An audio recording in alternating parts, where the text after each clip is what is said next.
Hey guys, welcome to our channel. So guys, आज हम इस वीडियो में बात करने वाले हैं मूवी सन ऑफ सरदार 2 के बारे में। सो चलिए लेट ना करते हुए वीडियो को स्टार्ट करते हैं। मूवी के स्टार कास्ट में हैं अजय देवगन, मृणाल ठाकुर, कुबरा शाहिद, रोशनी वालिया एंड नीरू बाजवा।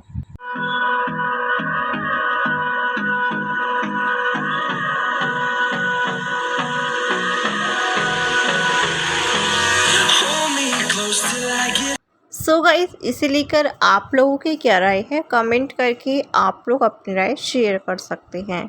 साथ ही साथ आपको मेरे चैनल पर इसी तरह की वीडियोस देखने को मिलती रहती है। वीडियो पसंद आई है, वीडियो को लाइक कर देना, चैनल को सब्सक्राइब करना बिल्कुल मत भूलना। मिलते हैं फिर इसी तरह से नेक्स्ट वीडियो में। तब तक के लिए bye bye and take care.